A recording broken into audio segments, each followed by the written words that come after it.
heart, the sheep fat with the good mountain grass, and the owners, both in their 80s, eager to give the young couple all the help and advice possible. It was summer when they took possession, and very soon they realized that a baby was on the way, so that their cup of happiness seemed full to overflowing. Rhys once remarked that Molly never stopped smiling, and this they both knew was because they were so happy.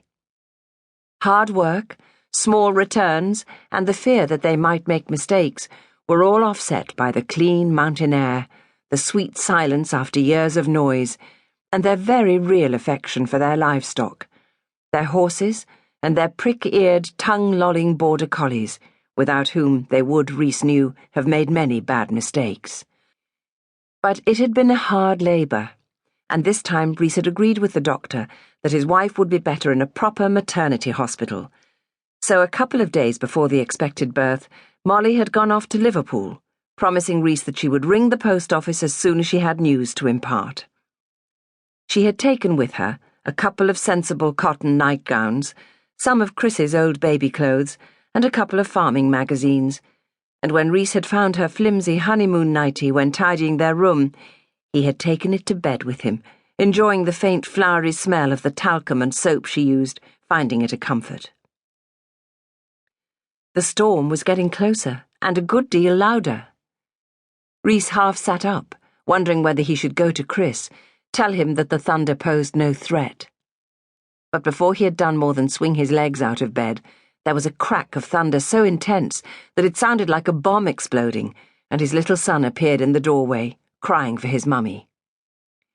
Immediately, Rhys held out his arms, and the little boy struggled into them, his own small arms curling round his father's neck, his curly head butting Rhys's beneath the chin. "I'm frightened. I shake," he muttered. "Where's Mummy? I want Mummy."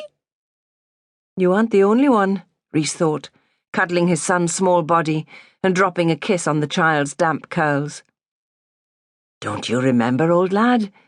Mummy's gone to Liverpool to bring you home a little brother or sister," he said, aware that Molly wanted a daughter, though he would have preferred another son.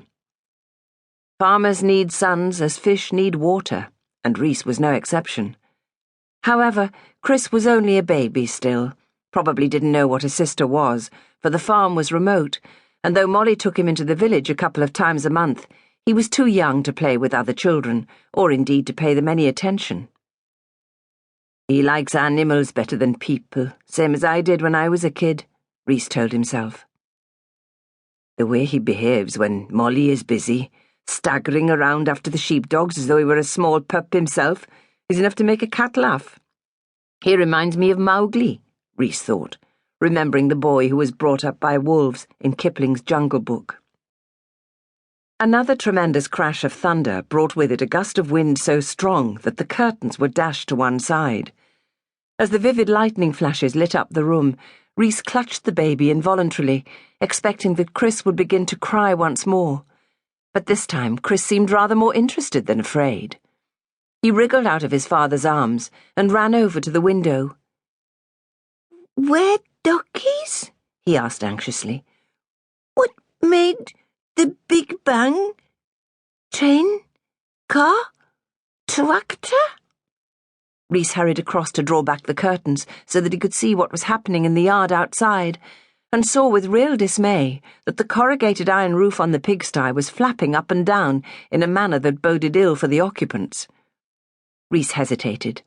He dared not leave the baby whilst he ran into the yard and tried to secure the roof, but he could not take the child out with him, for the storm, far from easing, seemed to get wilder with every moment, and the sleet and the cold were intense.